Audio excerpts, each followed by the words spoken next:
Pembicara Netpi kita kali ini adalah Handri Wiguna, seorang pria yang berasal dari kota Bandung. Ia berjuang keras untuk sukses setelah keluarganya jatuh secara ekonomi dan kehilangan tempat tinggal di awal masa perkuliahannya. Semasa kuliah, banyak pekerjaan yang sekaligus dijalaninya di kota Bandung, yaitu bekerja sebagai marketing freelance, menjadi guru les privat, pembina ekstrakurikuler, dan berjualan serabutan. Tetapi hidupnya tidak banyak berubah, karena untuk sukses ternyata bekerja keras saja tidak cukup. Beruntung, Handri bertemu dengan bisnis Tiens.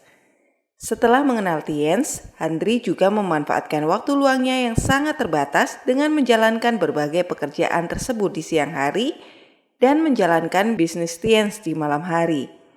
Dengan memanfaatkan alat bantu berupa pertemuan-pertemuan yang ada di bisnis Tiens, akhirnya bisnisnya bertumbuh pesat. Saat ini Handri Wiguna telah menerima spesial cash reward car, yacht, plan, villa, dan jaringan bisnisnya telah berkembang kuat di Indonesia dan di luar negeri.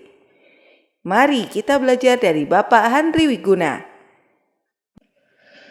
Oke, baik. Selamat malam Bapak, Ibu, dan rekan-rekan semuanya di seluruh Indonesia, dimanapun Anda berada. Perkenalkan, nama saya Handri Wiguna, dan saat ini saya sedang berada di kediaman saya di Bandung. Nah, Bapak, Ibu, mungkin ada di antara Anda yang menjadi seorang CP itu mudah sekali, ya. Tapi ada di antara Anda yang mungkin untuk menjadi CP butuh berproses. Tapi bagaimanapun cara Anda mencapai CP, jelas Anda mengawali bisnis ini dengan cara yang benar. Dan itulah sebabnya kenapa pada saat awal membangun aset di bisnis ini, tentu saja kita juga perlu mengetahui dan perlu memiliki mindset, perilaku, ataupun sikap yang bisa mendukung untuk Anda bisa membangun aset di bisnis ini. Ya, nah itulah yang akan kita bahas pada malam hari ini. Nah, Bapak Ibu sekalian, ngomong-ngomong, yang pertama yang kita perlu sadari adalah yang pertama bahwa bisnis ini, network marketing ini sebuah bisnis. Ya, dengan segala macam keunikannya, Bapak Ibu. Memang sedikit berbeda dengan bisnis pada umumnya, di mana bisnis pada umumnya biasanya ya untuk sekedar break even point, kalau bicara hasil ya, sekedar break even point atau balik modal, itu mungkin butuh waktu Bapak Ibu, butuh waktu 2 tahun, 3 tahun, sampai 5 tahun.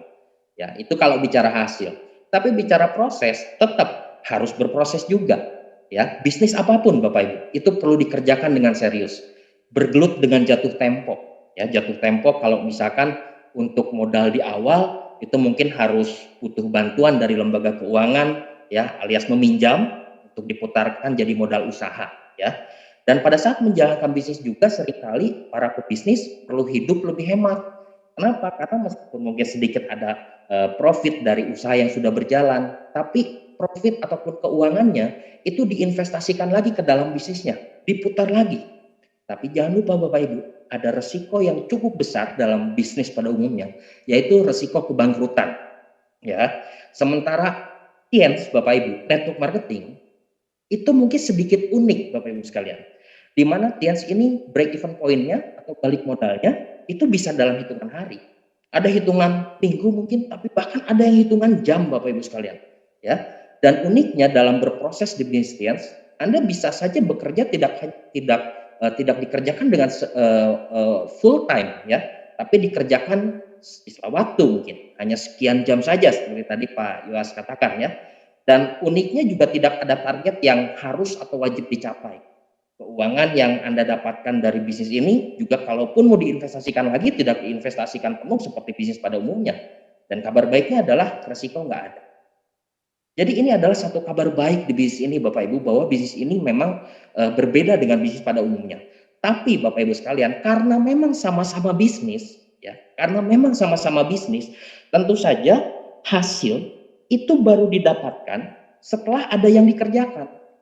Itu sebabnya para pebisnis atau para pengusaha maupun mungkin upline-upline Anda itu seringkali mengatakan istilah nggak ada makan siang gratis, ya gitu. Kenapa? Karena memang kalau mau dapat hasil ya kerja dulu gitu. Nah, di sini kita bisa mengambil sebuah kesimpulan untuk kita jadikan sebagai mindset yang bisa mendukung kita untuk membangun aset di bisnis ini, yaitu bahwa bisnis tidak hanya sekedar bicara tentang hasil, tapi juga bicara tentang proses kerja, tentang proses Bapak Ibu. Ada kalanya kita perlu mengerjakan banyak hal yang kita harus lakukan, meskipun saat itu belum menghasilkan sesuai dengan yang kita harapkan. Karena bisnis bicara bukan hanya hasil, tapi bisnis juga bicara tentang proses. Dan di sini saya mau ajak Bapak Ibu sekalian untuk memiliki mindset untuk terus melakukan dan sabar, tapi sambil terus berproses, karena lompatan besar mungkin tidak terjadi di hari pertama Anda. Ya. Mungkin banyak orang yang berpikir atau banyak distributor yang berharap kalau misalkan kerjakan bisnis ini dalam tempo 2 hari, 2 minggu, itu udah hasilnya besar. Bapak Ibu, yang namanya bisnis, lompatan besar itu nggak terjadi di hari pertama Anda. Itu yang pertama, Bapak Ibu. Kemudian yang kedua adalah Anda perlu menyadari bahwa Anda adalah penggerak utama dari bisnis Anda. Pak, kan di bisnis network marketing ini ada melibatkan orang-orang lain. Betul, Bapak Ibu. Tapi Anda adalah penggerak utama dari bisnis Anda. Ingat pada saat Anda mengawali karir Anda untuk membangun aset di bisnis ini, golden rule yang perlu Anda tanamkan pada diri Anda, itu sama halnya sebetulnya dengan banyak bisnis, Bapak Ibu. Yaitu ini bisnis saya sendiri, ini bisnis Anda sendiri. Saya teringat sekali Bapak Ibu, waktu almarhum ayah saya masih hidup, ya beliau buka warung jamu ya. Dan pada saat buka warung jamu itu, beliau ini memang belum hafal segala jenis jamu ataupun pernak-pernik lain yang dijual di warungnya, dalam hal harga dan lain itu nggak hafal gitu. Itu sebabnya saya ngelihat beliau membuat catatan-catatan tulisan-tulisan kecil, dan aduh itu tulisannya cukup banyak gitu ya. Karena apa? Karena ya beliau mau langsung buka gitu ya. Nah, maksudnya adalah golden rule ini bisnis saya seperti almarhum ayah saya buka toko. Meskipun beliau belum terlalu mengerti, belum hafal banget dari A sampai Z-nya, ya barang-barang di toko di warungnya, tapi beliau ya udah buka aja gitu. Beliau langsung melakukan dan secepat mungkin menguasai apa yang memang harus dikerjakan gitu. Nah, sama halnya dengan di bisnis ini, Bapak. Karena Anda penggerak utama dari bisnis Anda pada saat Anda membangun aset di bisnis ini, Anda perlu menguasai dan melakukan hal dasar secepatnya. Apa hal yang bisa mendukung Anda supaya Anda bisa bekerja dengan lebih cepat dari sejak awal karir Anda membangun aset di bisnis ini? Yang pasti jelas Bapak Ibu, produk di bisnis ini produk apa aja? Dikuasai dan pelajari tentang produknya. Mengenai marketing plan, Anda bisa sambil melakukan kerja di lapangan sambil belajar tentang produk dan marketing plan, misalkan seperti itu. Apakah itu mungkin hal dasar juga tentang janji temu, tentang bagaimana melakukan presentasi, bagaimana melakukan follow up dan seterusnya, ya. Jadi Anda penggerak utama dari bisnis Anda. Mungkin teman-teman dan Bapak Ibu sekalian, pada saat Anda bergabung ke bisnis ini, sponsor ataupun upline Anda, orang yang mengajak Anda ke bisnis ini mengatakan, "Tenang Pak, ada tim bisnis." Betul. Kalau misalkan semua saya harus inisiatif kerjakan, terus tim bisnis buat apa tuh? Nah, Bapak Ibu sekalian, tim bisnis ini ibarat orang tua buat kita, Bapak Ibu. Ya, ibarat orang tua Anda. Kalau kita ingat pada saat kita masih kecil, ya, mungkin 80% kegiatan kita itu di-cover atau dilakukan ataupun dibantu sama orang tua kita, betul nggak? Ya. Tapi pada saat kita beranjak remaja, itu sudah mulai kegiatan kita ambil alih 50%. 50%-nya mungkin masih didukung dan dibantu sama orang tua kita. Begitu kita semakin lama semakin beranjak dewasa, berkurang jadi peran orang tua atau bantuan orang tua jadi 30%, 20%, bahkan saat berumah tangga mungkin cuma sisa tinggal 10% aja.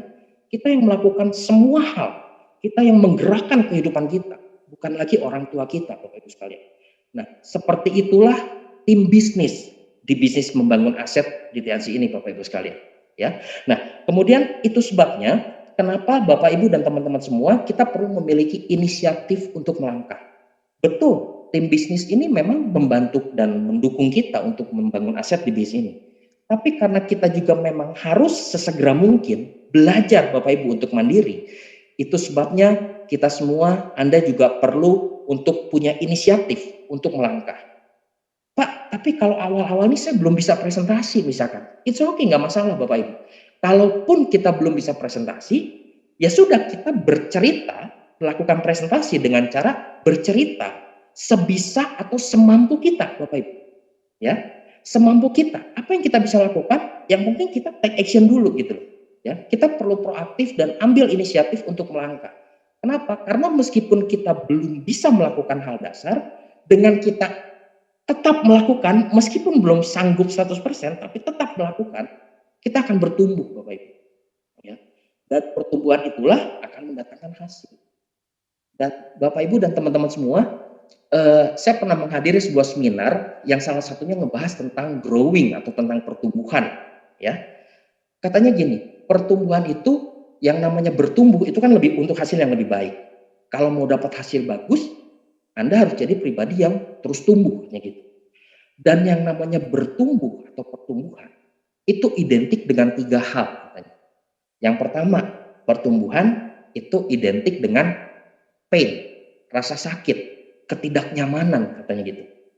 Yang kedua, pertumbuhan itu juga identik dengan yang namanya perubahan. Yang ketiga, pertumbuhan itu juga identik dengan waktu. Nah, saya pikir-pikir, pada saat menjalankan usaha ini, betul juga gitu. Pada saat kita mau bertumbuh di bisnis ini, karena kita tahu bahwa untuk mendapatkan hasil yang besar, maka kita semua harus bertumbuh di bisnis ini. Kita yang pertama mungkin harus melewati pain dulu, rasa nggak nyaman dulu. Hal yang simpel misalkan, cara kita berpakaian. Yang awalnya selengehan gitu ya, wah gitu ya. Terus kita perlu pakai baju yang mungkin hem yang lebih rapi dan seterusnya ya. Dan awalnya mungkin nggak nyaman, Bapak Ibu sekalian. Tapi pertumbuhan itu akan selalu melewati fase yang tidak nyaman. Baca buku mungkin. Baca buku awal, jujur saya pribadi, awal saya nggak suka baca buku, Bapak Ibu. Kalau dukuh saya suka, kalau buku saya nggak suka, Bapak Ibu. Ya. Tapi untuk bertumbuh, memang harus memaksakan diri untuk ke arah sana dan melewati rasa tidak nyaman itu sendiri. Itu contohnya. Kemudian berbicara tentang perubahan.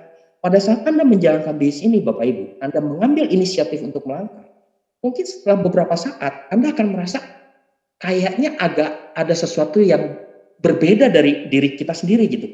Mungkin cara berpikir kita atau cara bicara kita kayaknya jadi kurang nyambung dengan teman-teman sepergaulan yang dari dulu kerjanya nongkrong main ngabisin duit, nongkrong main ngabisin duit gitu. Yang mungkin berbeda ya, karena Anda memang sudah mengalami sebuah perubahan ya. Gak perlu aneh dengan perubahan yang Anda alami, yang Anda rasakan. Dan kemudian juga butuh waktu. Meskipun Anda rela untuk menghadapi rasa sakit untuk bertumbuh, meskipun mungkin sudah ada perubahan yang Anda rasakan dan oke, saya oke lah dengan perubahan ini gitu. Tapi tetap ternyata kedua hal ini itu juga dalam waktu yang mungkin bukan 1-2 hari, tapi cukup panjang. Artinya butuh waktu untuk Anda benar-benar jadi pribadi yang bertumbuh supaya dapat hasil yang sangat besar di bisnis ini, Bapak Ibu.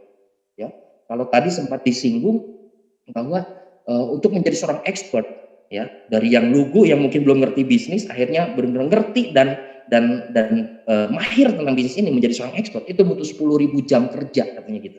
Ya, nah itulah yang namanya pertumbuhan, Bapak Ibu sekalian. Pada saat kita mengambil inisiatif untuk melangkah, disitulah kita akan mengalami yang namanya pertumbuhan. Dan itu mau nggak mau kita harus hadapi masalah tidak nyaman, perubahan yang mungkin kita pertamanya ngerasa aneh, dan butuh waktu untuk ke arah sana. Ya, nah itu yang perlu disadari, poin yang kedua, Bapak Ibu. Nah, yang ketiga, yang perlu disadari adalah kalau kita mau membangun aset di bisnis ini, kita harus punya mindset dan harus punya perilaku untuk memperlakukan bisnis ini dengan adil, Bapak Ibu. Perlakukanlah bisnis ini dengan adil. Karena seringkali seorang distributor di bisnis ini itu memperlakukan bisnis ini dengan cara yang nggak fair gitu, ya. Seperti contohnya kalau kita mau dapat hasil yang besar, kita nggak mau berproses. Padahal Bapak Ibu, kalau saya boleh ajak Anda untuk mengingat kembali beberapa saat yang lalu mungkin, pada saat misalkan Bapak Ibu di bangku sekolah, ya. Pada saat kita sekolah, Bapak Ibu, kita perlu meluangkan atau mungkin menghabiskan waktu sekitar 3-6 jam per hari. Dan dalam 1 minggu, kita 5 hari dalam seminggu untuk seperti itu. Pada saat sepulang sekolah, mungkin Bapak Ibu perlu belajar lagi, betul nggak? Ya. Belum lagi Bapak Ibu perlu keluar uang, bukan dapat uang pada saat Bapak Ibu menempuh jenjang pendidikan gitu. Belum lagi dikerjain karena ada PR, ada ujian, berulang-ulang terus selama 6 tahun untuk dasarnya doang. Belum lagi menengah, lanjutan, universitas, Berapa banyak yang kita rela untuk lakukan, Bapak Ibu sekalian? Untuk dapat apa sih? Buat dapat ilmu mungkin, buat dapat eh, apa ya, wawasan. Apakah udah langsung dapat penghasilan? Enggak juga. Kalau mau dapat penghasilan di dunia kerja, Bapak Ibu, betul nggak? Ya.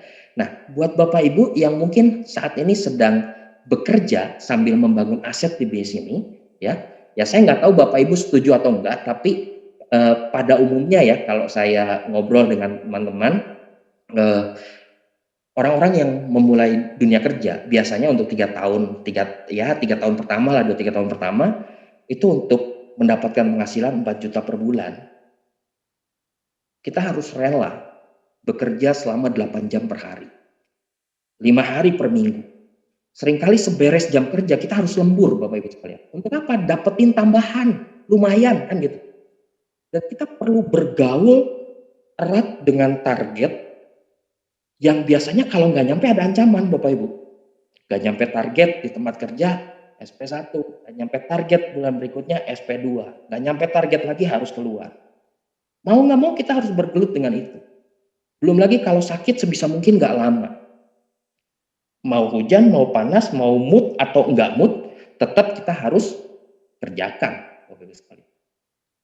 Nah, itulah yang seringkali kita lakukan pada saat kita bersekolah ataupun kita bekerja. Nah, kita bicara tentang bisnis ini, Bapak Ibu. Kenapa saya bilang perlakukanlah bisnis ini benar-benar adil, fair gitu. Karena seringkali yang terjadi untuk melakukan kegiatan sekolah dari jam sekian sampai jam sekian, jam sekian, jam sekian selama bertahun-tahun nggak langsung dapat penghasilan, kita lakukan dengan semangat, tetap dikerjain, tetap dilakuin gitu. Untuk mendapatkan 4 juta rupiah per bulan, meskipun kita capek, kita tetap mau lembur, meskipun kita harus ditekan dengan target, kita tetap kerjakan, meskipun mungkin kita lagi nggak enak badan, kita tetap lakukan. Nah, banyak sekali orang yang pada saat mengerjakan membangun aset di bisnis Tians, begitu 2 bulan belum dapatkan hasil, langsung bisnis ini nggak jodoh buat saya. Atau ini memang bukan bidang saya. Saya nggak berjodoh bangun bisnis network. Dan lain-lain Bapak Ibu. Ya. Nah, ini yang saya maksud dengan tidak adil. Karena di luar kita rela untuk bertahun-tahun melakukan sebuah aktivitas dengan hasil yang mungkin kurang besar untuk bisa mendukung kita mencapai impian kita. Sementara di bisnis Tians, yang jelas-jelas begitu banyak bukti orang-orang yang berhasil, orang-orang yang berubah hidupnya dan mencapai impian yang sangat luar biasa. Kita hanya sekedar memberikan batas waktu 2 bulan. Kalau 2 bulan saya nggak hasil, kalau 2 bulan impian saya nggak tercapai, selesai sudah. Berarti bisnis ini bukan untuk saya. Bukankah itu tidak adil, Bapak Ibu? Ya. Kenapa kita tidak memperlakukan bisnis ini dengan lebih adil kalau kita mau punya hasil yang lebih besar? Misalkan, pada saat kita mengerjakan bisnis ini, membangun aset di bisnis ini, apakah kita mengeluarkan atau menginvestasikan waktu yang sama seperti kegiatan-kegiatan kita yang lain? Apakah pada saat kita, misalkan kita sudah bekerja, apakah seberes kita kerja, kita setelah beres kerja kita masih juga berusaha untuk belajar lagi atau mengevaluasi apa yang kita kerjakan supaya besok kita bisa bekerja lebih baik lagi. Artinya ada waktu tambahan yang kita lakukan, Bapak Ibu. Apakah pada saat kita mengerjakan bisnis ini sama seperti kita sekolah, PR kita kerjain nggak? Apa sih maksudnya PR di bisnis ini? Contohnya Bapak Ibu ya, PR itu kan sebetulnya hasil dari konsultasi dengan upline. Anda punya problem, punya goal yang ingin dicapai, Anda konsultasi pada upline. Upline Anda bilang lakukan A, B, C, D. Apakah dikerjakan? Itu kan PR, Bapak Ibu. Kalau di luar bisnis ini kita mengerjakan PR, meskipun terpaksa, terlepas dari terpaksa atau tidak, tapi dikerjakan. Kenapa kita nggak kerjakan juga pada saat kita punya PR atau punya hasil konsultasi dari bisnis ini? Ya. Jadi perlakukanlah bisnis ini dengan adil. Ya. Bulan depan, kalau kita tahu nih, oh oke, mulai sekarang berarti saya harus benar-benar perlakukan bisnis dengan fair misalnya. Saya percaya Bapak Ibu mungkin sudah mulai belajar untuk setting target, setting goal yang ingin dicapai ke depan. Pengen dicapai misalkan bulan depan.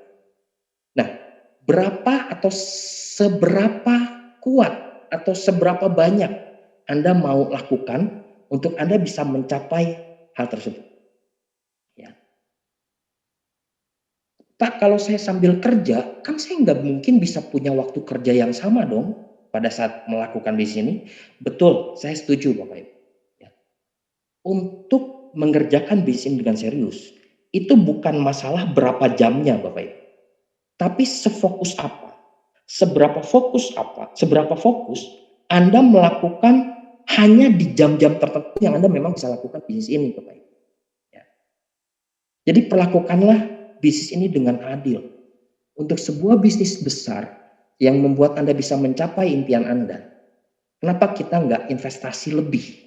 Apakah itu dalam hal tenaga, dalam hal waktu, ya, dalam hal pikiran, dalam hal kerja keras untuk kita kerjakan bisnis ini, Bapak Ibu sekalian. Ya. Kemudian yang keempat, mindset yang keempat untuk kita bisa bisa membangun aset dengan baik di bisnis ini, ikuti sistem yang ada. Karena yang namanya bisnis, Bapak Ibu, bisnis itu pasti ada sistemnya. Ya. Bisnis besar itu pasti ada sebuah sistem yang membuat ada atau tidak adanya kita di bisnis itu tetap berjalan. Ya. Kalau kedepannya Anda memang pengen punya aset yang baik, pengen punya aset yang besar, Anda memang perlu mengikuti sistem yang ada. Contoh Bapak Ibu ya, kalau kita bicara misalkan sebuah warung deh misalnya gitu ya. Warung itu mungkin kita sebagai pemiliknya, kita memang harus selalu ada di sana. Mau nggak mau, suka nggak suka, kita harus ada di sana. Tapi kalau kita bicara pembandingnya misalkan apakah itu supermarket mungkin atau bahkan hypermarket misalnya, sang pemilik itu nggak harus ada di sana. Padahal mungkin ada cukup banyak barang-barang yang diperjualbelikan di bisnis warung Anda dengan di bisnis hypermart Anda misalkan. Barangnya mungkin sama. Tapi kok yang satu tetap harus ada kita, yang satunya lagi kita nggak ada pun nggak masalah. Karena ada sistem yang menggantikan kita supaya bisnis itu tetap bisa berjalan. Ya. Nah, Tiens juga sama Bapak Ibu. Network marketing Tiens itu juga tergantung dari apakah pada saat kita membangun usaha ini kita gunakan sistemnya atau enggak. Ya. Kalau kita nggak menggunakan sistem, otomatis kita akan selalu harus berada di sana, harus selalu dikerjakan secara pribadi. Tapi kalau kita membangunnya dengan sistem, mengerjakan bisnis ini sambil mengikuti juga sistem yang ada, kita nggak selalu harus secara pribadi bekerja habis-habisan, atau kita tidak selalu harus ada di sana untuk bisnis bisa terus tetap berjalan. Ada tidak adanya kita, itu tetap bisa membuat bisnisnya berjalan karena ada yang namanya sistem. Nah, sistem itu seperti apa sih? Sistem itu Bapak Ibu seperti kalau di bisnis ini itu seperti yang tadi sudah dibagikan di sesi awal, ya. Anda melakukan 7 langkah cara yang benar, 7 kebiasaan, 3 prinsip dasar, ya. Itu Bapak Ibu sekalian. Itu adalah sistem yang memang ada di bisnis ini yang kalau Anda lakukan, Anda ikuti, Anda bisa punya bisnis aset yang terus produktif dengan atau tanpa Anda ada di sana, Bapak Ibu sekalian. Ya. Jadi bisa dibilang kalau analoginya ya, sistem itu yang 773 tadi itu seperti pencernaan Bapak Ibu. Ya.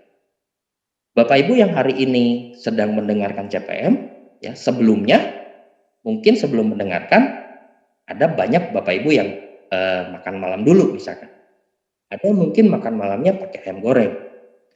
Sementara ada yang lain mungkin makan malamnya nasi goreng. Atau mungkin ada yang makan pizza atau makan makanan yang lain. Nah Bapak Ibu, pertanyaannya pada saat nanti pagi-pagi kita lakukan rutinitas biasa, pengeluaran gitu ya, keluarnya sama nggak? Keluarnya sama, hasilnya sama. Kenapa? Karena input atau makanan yang masuk di dalam itu diproses oleh sistem yang namanya sistem pencernaan. Dari mana masuk ke mana, dari sini digiling di mana dan seterusnya, sehingga hasilnya produk keluarannya sama gitu. Nah, di bisnis ini juga sama Bapak Ibu. Pada saat Anda membangun aset dengan sistem, ya, kalaupun awalnya berbeda, masuknya berbeda. Contoh, ada teman-teman atau Bapak Ibu yang mungkin awal mulanya profesinya sebagai seorang profesional atau karyawan. Ada di antara Bapak Ibu yang awalnya sebelum di bisnis science mungkin sebagai seorang tukang parkir misalnya. Ada yang sebagai seorang pengusaha, ya.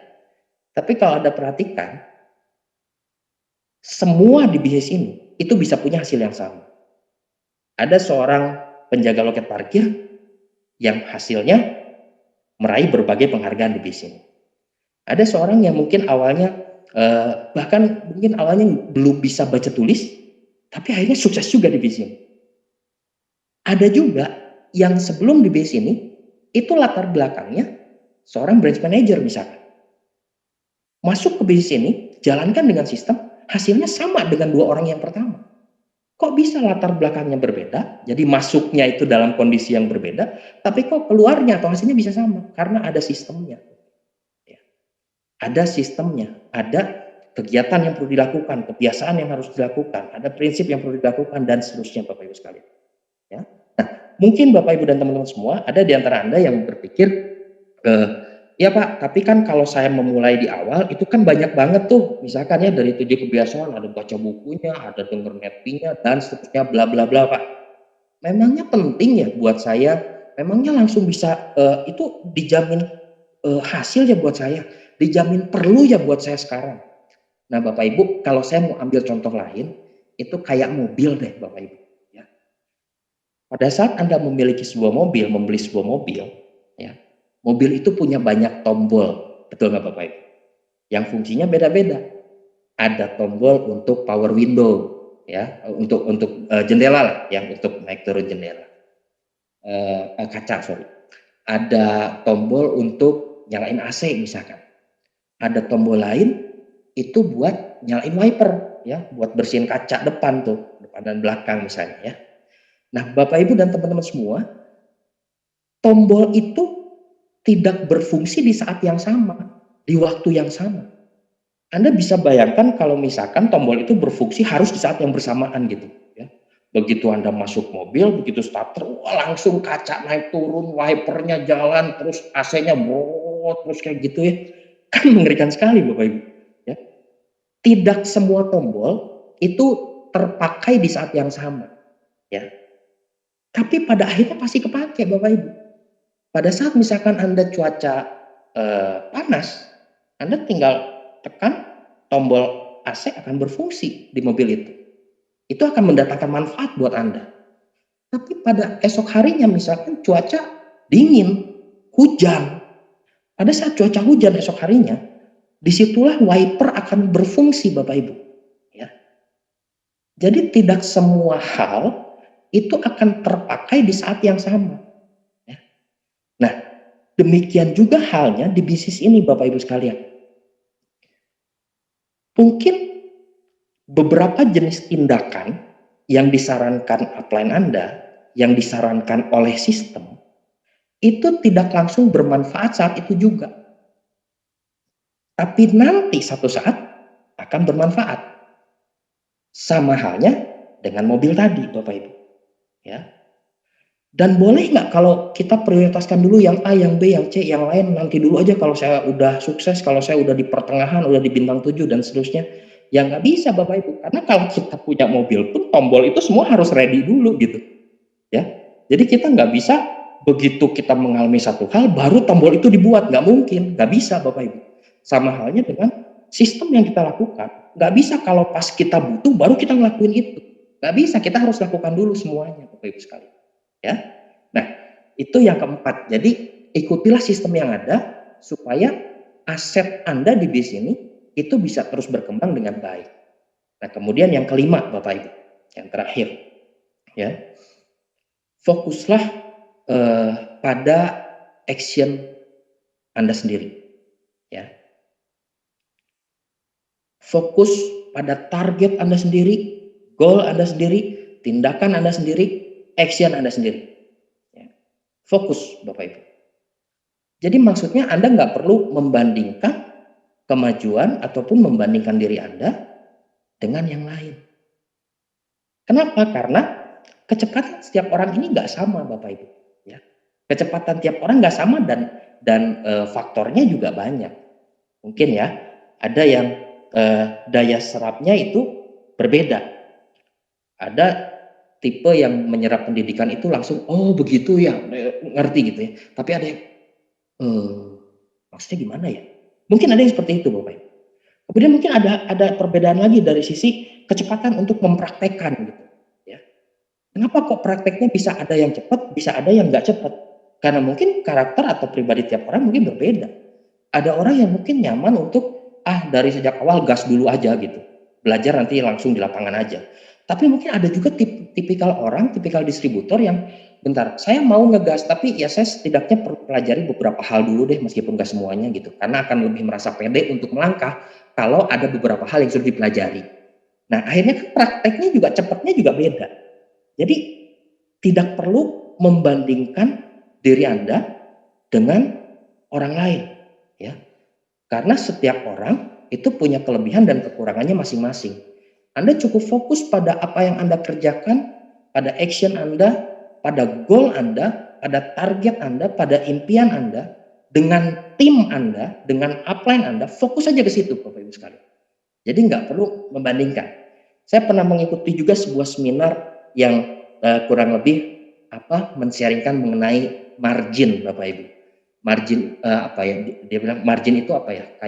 Kayak ruang kosong, jeda selisih ya. Margin misalkan ini berhubungan dengan waktu, ya. Jadi margin yang berhubungan dengan hidup, yang berhubungan dengan waktu, ya. Di seminar itu dikatakan bahwa Anda believe sama diri Anda sendiri, Anda boleh mengevaluasi, Anda boleh belajar, tapi believe-lah dengan apa yang Anda kerjakan, believe dengan apa yang Anda lakukan, katanya gitu. Anda nggak perlu membandingkan diri Anda dengan orang lain, karena setiap orang nggak sama. Pada saat Anda punya kebiasaan untuk membandingkan diri dengan yang lain, kepo gitu misalkan, kayak gitu ya, Anda akan cenderung menjadi orang dengan margin hidup yang rendah, katanya gitu. Dan akan menjadi orang dengan margin yang rendah itu biasanya orangnya cenderung in rush, terburu-buru. Ya. Segala sesuatu yang dikerjakan itu jadinya nggak tuntas karena selalu terburu-buru, karena tidak ada waktu untuk mengevaluasi, tidak ada waktu bahkan untuk menghargai proses yang dia sudah alami, dan akhirnya bahkan dia nggak kemana-mana. Secara prestasi pun itu juga nggak menonjol.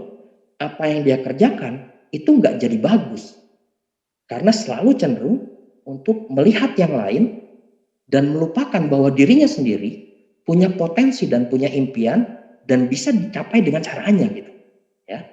Nah, itu sebabnya Bapak Ibu yang kelima ini fokus kepada action diri Anda sendiri.